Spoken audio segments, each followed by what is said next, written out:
안녕하세요. 얼마 전에 제가 역대급 복수를 한 일이 생겨서 이렇게 용기를 내어 사연을 적어보게 되었습니다. 한 3년 정도 된 일인데 아마 뉴스를 보신 분들은 아실 수도 있어요. 저에게는 남편이 있습니다. 그 남편은 저와 대학 동기로 오랜 시간 연애를 하고 결혼하게 되었어요. 왜 연애 때 콩깍지가 쓰이면 뭘 하든 다 사랑스러워 보이고 단점도 장점처럼 보이잖아요. 그래서 저는 그 사람이 정말 제 인생에서 만날 수 있는 최고의 남자라고 생각하고 연애를 했습니다. 이 남자가 아니라면 난 어디에서도 이렇게 좋고 잘난 남자를 만날 수 없을 것 같았어요. 저는 그때 기초생활수급자라 나라에서 다달이 돈을 받으면서 하루를 힘겹게 사는 하루살이 같은 존재였거든요. 그래서 그때 저에 대한 자신감도 떨어진 상태이고 앞으로 내가 무엇을 하며 살아야 할지 갈피를 못 잡는 그냥 한 사람이었습니다. 그렇다 보니까 이 남자에 대한 객관적인 평가를 내리지 못하고 결혼을 성급하게 하고 만 거죠. 이 남자가 나에 대한 콩깍지가 벗겨지면 나를 곧 버리진 않을까 좀 그런 게 무서웠습니다. 하루빨리 남자를 꽉 잡아야 한다고 생각했어요. 이 남자는 그때도 저를 무척이나 좋아했습니다. 그래서 집안의 반대가 심해도 단식까지 하면서 저희 결혼을 추진했어요. 그 남자는 저에게 자기야, 나만 믿어. 우리 집안이 자기를 반대해도 난 지구 끝까지 평생 자기를 사랑할 거야. 이런 달콤한 말로 흔들리는 제 마음을 잡아주었죠. 실제로 시댁에서는 저희 집안을 보고 아니, 기초생활 수급자로 나랏돈 받아먹는 애랑 너는 왜 결혼을 하니? 우리 집안이 나랏돈 받아먹는 애랑 왜 결혼을 하냐고. 우리 집안이 매년 내는 세금이 얼마나 대단하게 많은데 넌 그것도 모르고 그런 애를 만나니? 우리랑 비슷한 세금 내는 애랑 결혼을 해야지. 이게 뭐 하는 거냐? 장난 아니? 하면서 막 나무랐습니다. 사실 제가 어렵게 큰 건 맞거든요. 아버지가 저 3살 때 공사 현장에서 돌아가시고 그때부터 집안의 가장이 되어버린 어머니는 건물 청소를 하시면서 저를 키웠습니다. 여름에는 그 찜통에도 2평도 채 안 되는 곳에서 김치에 밥을 먹었고 겨울엔 손이 부르터도 찬물에 걸레를 빨면서 그렇게 돈을 버셨어요. 그럼에도 불구하고 가난을 벗어나긴 힘들더라고요. 가방끈이 짧아서 청소 외에는 딱히 할 수 있는 일이 없었던 엄마는 항상 저에게 말씀하셨습니다. 어떻게든 기술을 배우든가 공부를 많이 해서 사람들이 찾는 사람이 되어야 한다. 그래야지만 이 험한 세상에서 살아남을 수 있고 나이가 들어서도 자존심 구기지 않고 떳떳하게 살 수 있다. 저는 그런 엄마의 말을 평생 듣고 살아왔고 어떻게든 가난을 벗어나겠다고 다짐해서 회계 쪽으로 갔어요. 돈을 다루는 일을 해야지 돈을 많이 벌 수 있을 것 같아서요. 그런데 참 그게 쉽지 않더라고요. 제가 공부하는 과에 전공을 살리려면 석사, 박사 과정을 둘 다 해야 하는데 제 주머니 사정으로 그게 어디 쉽나요? 기초생활수급자인데요.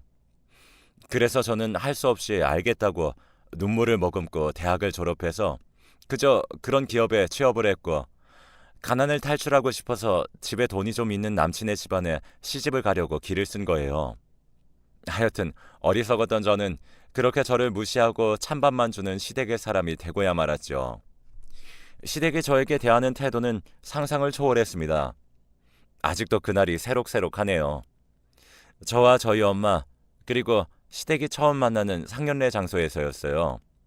솔직히 말하면 저희 엄마가 청소일만 하니까 어디서 옷 사입기 힘들잖아요. 청소일하면 락스도 튀고 이런저런 오염물질이 옷에 묻을 수도 있으니까 비싼 옷을 잘 안 입었거든요.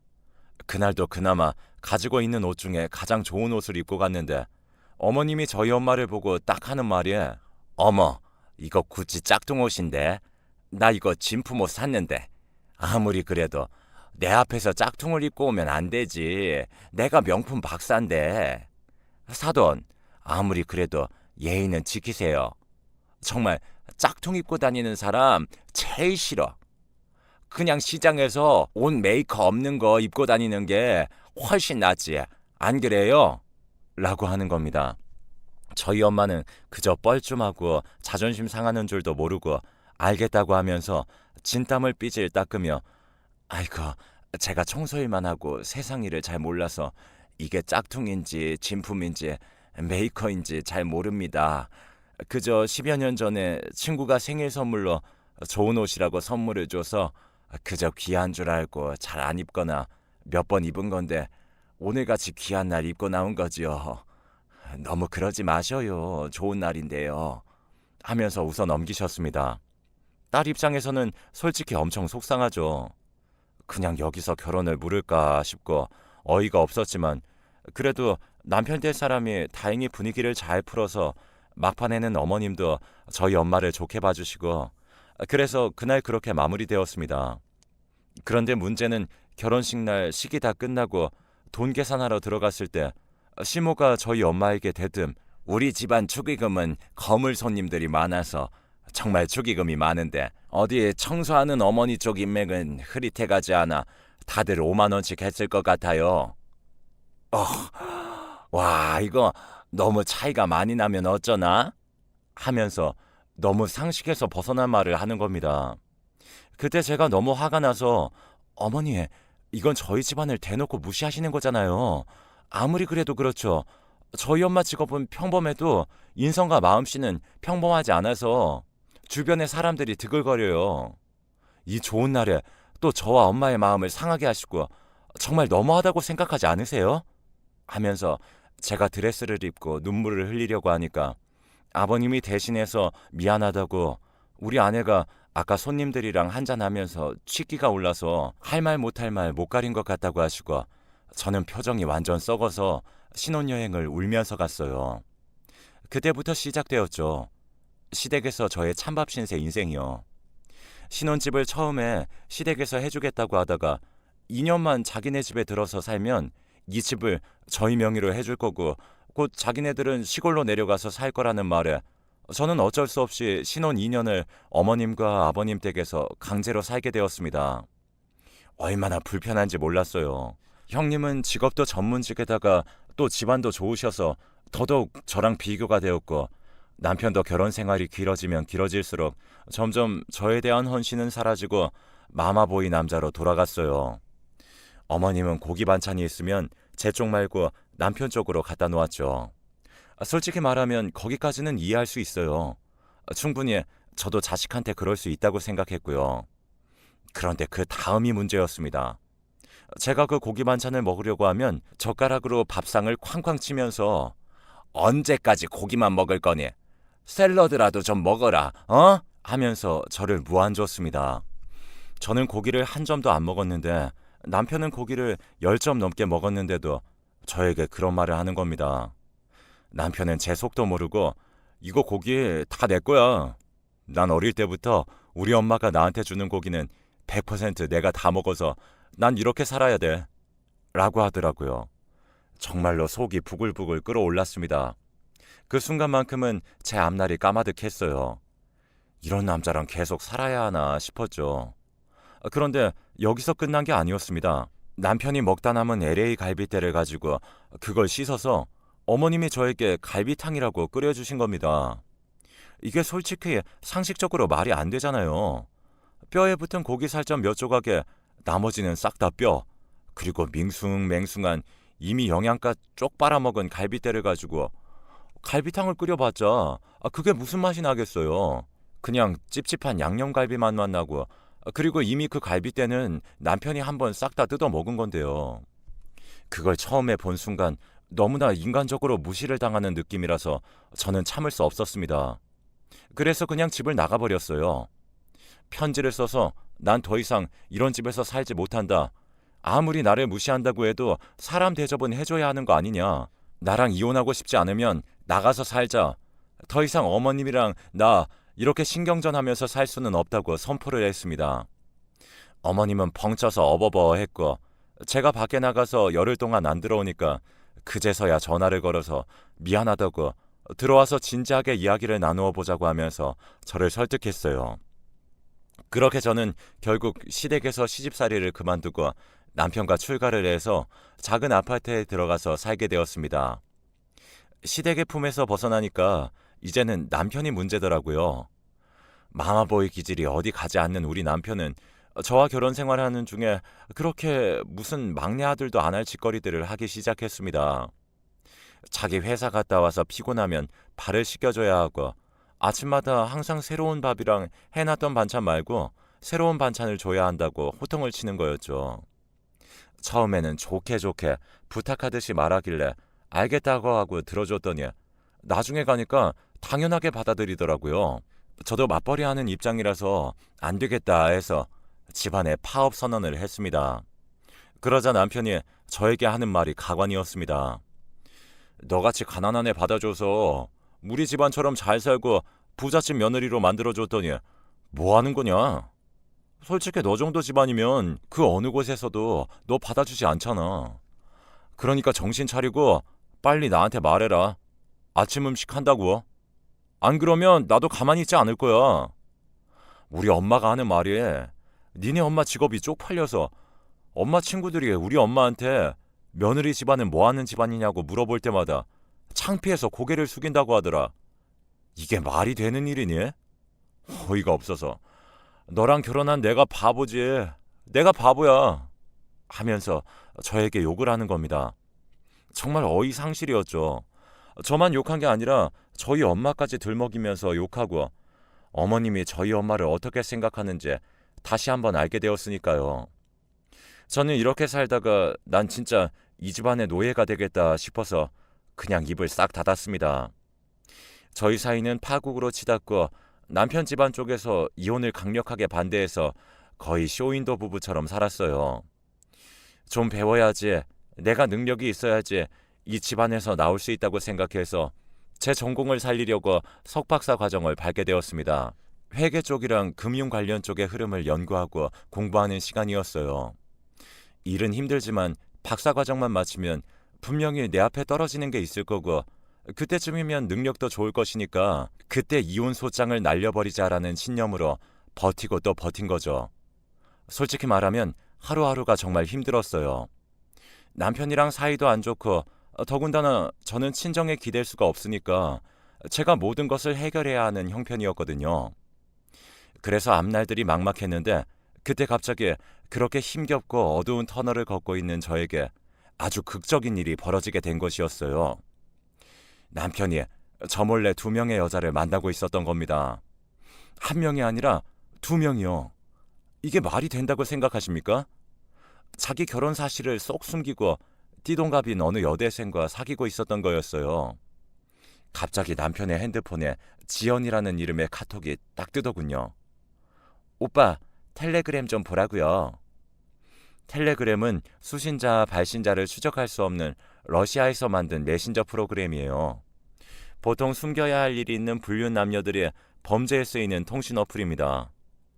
뭔가 쎄한 느낌을 받은 저는 바로 남편이 샤워를 하고 있을 때 핸드폰 어플을 뒤지게 되었고 거기서 텔레그램을 발견했어요. 거기에 2명의 여성과 달콤한 이야기를 나누는 게 보였죠. 그런데 웃긴 게 월급쟁이 남편 집안에 돈이 많긴 해도 실제로 현금은 별로 없다는 걸 제가 알고 있거든요.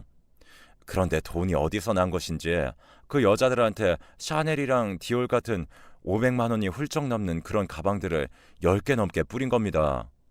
솔직히 말이 안 되잖아요. 일반인이 그렇게 비싼 가방을 10개를 어떻게 사고 그거를 무슨 껌 부리듯이 불륜하는 여자들한테 준다는 게요. 저는 아무리 생각하면 할수록 이거는 아니라고 생각을 했고 점점 의심이 들기 시작했습니다. 이 남자 나 몰래 뭔가를 하고 있구나. 내가 모르는 뭔가가 이 남자한테 있구나. 이거 정말로 큰일 났다 하고요. 그때부터 저는 남편의 뒤를 캐기 시작했습니다. 일단 불륜은 둘째치고 이렇게 돈을 흥청망청 쓰는 행방을 알아야 했어요. 제가 아무래도 전공이 금융이다 보니 돈의 흐름을 추적하는 일이고 박사과정 끝나면 은행권이나 정부자금 추적하는 일을 할 수 있는 자리에 들어가는 걸 고려하고 있었거든요. 그래서 저는 남편이 자는 사이에 통장이나 이런 것들을 싹 다 뒤지고 제가 할 수 있는 모든 것을 동원해서 이 돈의 출처를 찾아냈습니다. 그때 제가 저는 정말 몰랐던 남편의 돈의 출처를 알게 되었어요. 아직도 생각하면 손이 덜덜 떨리는데요. 제가 모르는 남편의 통장에 500억 원이 넘는 돈이 있었던 겁니다. 10차례가 넘게 나눠서 들어온 돈이었고 전부 다 해외를 거쳐서 들어오거나 차명 계좌 같은 걸로 들어온 것이었어요. 저는 이게 분명히 잘못된 일이라는 걸 직감적으로 느낄 수 있었고 이거 잘만 하면 남편에게 잊을 수 없는 엄청난 복수를 할 수 있겠다 생각한 거죠. 그동안 나를 개무시하고 시댁을 동원해서 날 사람 취급도 안 했는데 이제는 내가 당신들을 사람 취급 안 하게 해준다고요. 아무래도 가장 중요한 건 이 돈이 그대로 보존이 되어야 하고 신고를 했을 때 그대로 찾을 수 있게 행방을 전부 다 아는 게 포인트였어요. 남편의 주민번호, 핸드폰 번호, 그리고 인증을 통해서 저는 남편이 그동안 스위스 은행에 수천만 원을 꾸준히 보내고 있다는 걸 알았습니다. 뭔가 범죄에 연루되어서 이렇게 큰 돈을 지금 가지고 있는 것이고 이걸로 20대 여자들을 현혹해서 만나고 있는 거라고 저는 확신을 했죠. 500억 원이라는 거금의 출처는 어디서 이걸 내가 어떻게 해결해야 할까 고민을 하던 중에 저는 결국 지도 교수님에게 이 모든 것을 털어놓게 되었고 지도 교수님은 이거 보통 일이 아니라고 이번에 횡령 사건 중에 차명 계좌로 사라진 돈이라고 추정되는 수백억 원 상당의 돈을 찾는 수사가 시작되었는데 이 사건이 당신 남편 일이랑 관련이 되어 있는지 봐야 할 것 같다고 하더라고요. 저는 순간 온몸에 소름이 돋았습니다. 뭔가 큰 사건에 깊숙이 관여되어 있는 게 맞는 것 같았어요. 그래서 저는 남편 몰래 시댁에 가서 그 장롱 안에 있는 아버님 사업 관련 서류를 싹 다 복사했고 도대체 시댁이 어떤 일을 하길래 이렇게 돈이 많은 것인지 알아보게 되었죠. 그 과정에서 제가 엄청난 걸 알게 되었습니다. 아버님은 항상 해외에 자주 나갈 일이 많으셨어요. 주로 필리핀이나 동남아에 가셨거든요. 컴퓨터 공학을 전공한 아버님은 그 나라에서 통신 관련 사업을 하신다고 했어요. 그런데 알고 보니까 그게 통신 사업이 아니라 사기꾼 조직들한테 통신 관련 추적을 방해하게 하고 그 대가로 돈을 받는 일을 하신 겁니다. 흔히들 들으시는 보이스피싱 그리고 각종 해외에서 일어나는 인터넷 범죄 이런 조직들을 아버님이 뒤에서 봐주신 겁니다. 그래서 그렇게 무슨 일을 하시는지 자세히 설명은 안 하시고 숨기곤 하셨던 거죠. 저는 대충 가닥이 잡혔습니다. 남편의 통장에 들어가 있는 돈은 아버님이 그 조직을 이용해 번 불법적인 돈이고 거기서 자기가 아는 회사에 돈을 횡령해서 다른 사람의 명의로 이곳저곳 여러 번 옮긴 다음에 세탁을 한 거구나. 그래서 남편이 스위스로 돈을 계속 보낸 다음에 다른 사람 명의로 한국에 들여오고 이걸 원화로 바꾸어서 자기 통장에 넣어둔 거구나 하는 것을 알 수 있었죠. 그러니까 그 어마어마한 돈이 남의 눈에서 피땀 흘리게 해서 번 돈이라는 것이었습니다. 정말로 시댁이 악랄한 것은 알고 있었지만 그래도 정말 이 정도일 줄은 상상도 못했어요. 아무리 그래도 이렇게 범죄로 돈을 버는 건 정말로 아니잖아요. 그것도 한두 푼이 아니고 이게 얼마나 큰 돈인데요. 저는 결국에 이건 절대 아니다라고 생각해서 시댁에 갔습니다. 그리고 딱 말했어요. 저요, 다 알고 있습니다. 아무리 그래도 지금이라도 자수하시고 횡령하고 범죄로 번 돈은 전부 다 환수당하셔야 할 것 같아요. 이렇게 더럽게 번 돈으로 그동안 저와 엄마를 그렇게 무시한 거였어요. 차라리 청소일 같이 노동해서 번 돈이 훨씬 더 깔끔하고 떳떳하네요. 나 참 아무리 해도 그렇지 이런 식으로 돈 버는 사람들은 태어나서 정말 처음 봤습니다. 부잣집에 시집가서 콩고물이라도 받아 먹어야지 생각한 제가 너무나 바보 같고 한심하고 미련스러웠네요. 제가 신고할까요? 아니면 먼저 경찰에 가서 자수하실래요? 빨리 결정하세요. 저도 인내심이 그리 큰 편은 아니라서요. 오랜 시간 기다려줄 수 없습니다. 라고 말하니까 시댁은 깜짝 놀라더니 아니 무슨 소리를 하는 거냐고. 네가 오해를 해도 너무나도 단단히 오해를 한 것 같다고 우리 집안 사람들은 그런 사람들이 아니라고 하면서 해명을 하더라고요. 저는 더더욱 어이가 없었죠. 아니긴 뭐가 아니야 맞는데 하면서 혀를 끌끌 찾고 경찰서에 전화하는 신용을 하니까 저를 그렇게 무시했던 시모가 무릎을 꿇고는 제발 비밀로 해달라고 손이 발이 되도록 싹싹 빌더라고요. 양념게장 먹다 남은 그 껍질로 아깝다고 저한테 매운 꽃게찌개 끓여주시고 지 아들이 먹다 남은 살이 조금 붙어있는 갈비를 가지고 탕을 끓여주면서 그렇게 생색을 내던 사람이 이제 와서 약점을 잡히니 비굴하게 싹싹 비는 모습이 너무나도 보기 싫었습니다. 무슨 세상에 이렇게 소름 돋게 두 얼굴을 가지고 있는 사람이 있을까 싶었어요. 저는 하나도 흔들리지 않았습니다. 빨리 자수해서 벌 받고 오시라고 했죠.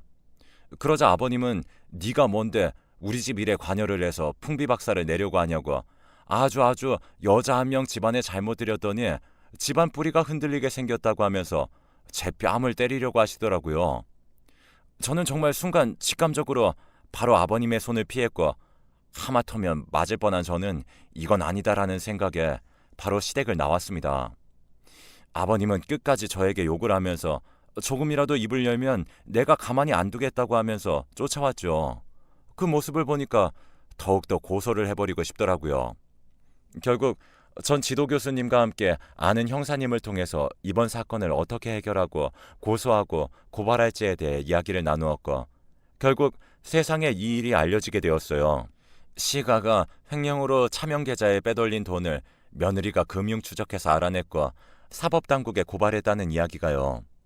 뉴스에 짤막하게 저의 이야기가 나오는데 저는 온몸에 소름이 돋았습니다.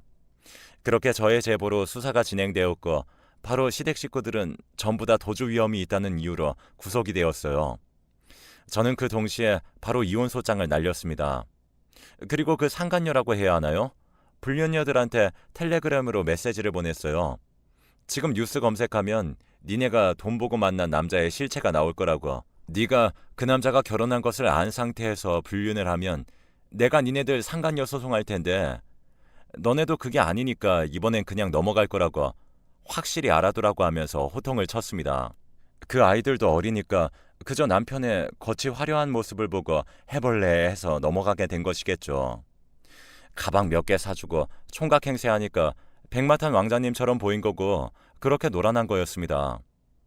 그 아이들이 불쌍하면서 한편으론 밉기도 했어요. 하여튼 그 상간녀들이 아니었다면 저는 남편이 저 몰래 벌이는 일들을 알지 못했을 거고 박사과정이 끝나갈 때까지 입 꾹 닫고 참으면서 살다가 화병이 났을 수도 있었겠죠. 하여튼 그렇게 고발당한 남편과 아버님은 직접적인 범죄 연루로 인해서 징역형을 받게 되었어요. 그런데 여러분 아시잖아요. 우리나라 그렇게 형이 센 게 아니라는 것을요. 50억 원 이상의 횡령이나 범죄 수익이 발생했을 때 특검법이라고 해서 최소 5년에서 무기징역까지 가능한데 그런데도 불구하고 제가 만족할 만큼의 형이 나오지 않았습니다. 그런데 웃긴 게 그들은 감방에 있으면서도 정신을 못 차리고 저에게 협박성 편지를 보냈습니다. 자기네들이 감옥에서 나가면 며느리인 너부터 복수할 거라고 절대로 너를 용서하지 않을 거라고 하면서요. 저는 그걸 보면서 코웃음만 쳤습니다. 그리고 말해줬어요. 과연 내가 위험할지 당신들이 위험할지는 두고 보자고.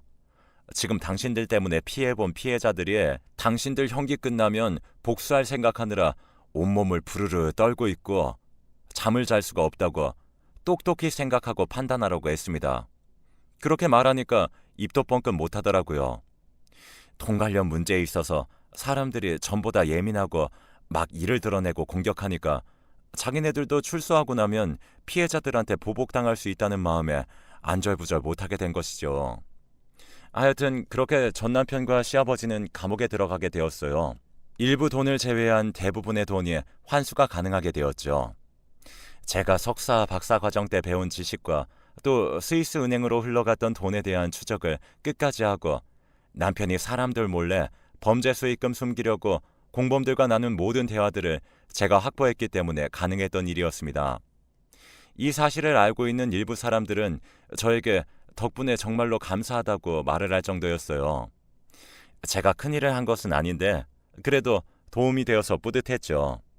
이 덕분인지 지도 교수님이 저에게 정말로 대한민국에 꼭 필요한 인재이고 추적 관련한 일도 너무나 월등하게 현직에 있는 사람들보다 더 잘하는 것 같다고 칭찬하시면서 저런만 하면 바로 억대의 연봉을 받을 수 있는 회사와 연결시켜주겠다고 하셨습니다. 제 인생의 고민이었던 취업이라는 문제가 해결되니까 하늘을 날아갈 것처럼 정말로 기쁘더라고요. 엄마도 이 사실을 알고 정말 좋아하셨는데 제가 워낙에 큰일을 했다 보니까 신변에 이상이 생길까봐 걱정이 많으세요. 저는 그래서 나 진짜 아무도 나 못 건드려. 전 남편과 전 시아버님은 입만 살고 워낙에 겁이 많아서 출소해도 절대 나 못 건드려. 라고 했습니다.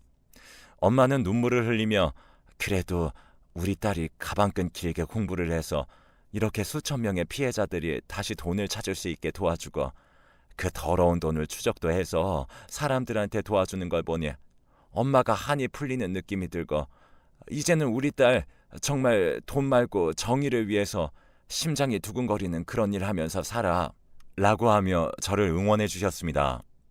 제 사건을 아는 거기 청소 아주머니 아저씨들이 전부 다 대단하다고 난리가 나셨대요. 딸 정말로 잘 키웠다고 하면서요. 저를 그렇게 좋게 봐주시니까 저는 그저 고마울 뿐이었죠. 도와주셨던 형사님도 진짜 큰 건 했다고 시민상을 받아야 할 정도라고 해주시고 여러모로 힘들었던 결혼 생활과 추적 과정에 보상받은 듯한 기분이 들었습니다. 누구를 도우려고 했던 일보다는 남편에게 복수하려고 집중해서 한 일이 이렇게 큰 나비 효과를 일으킬 줄은 꿈에도 몰랐네요.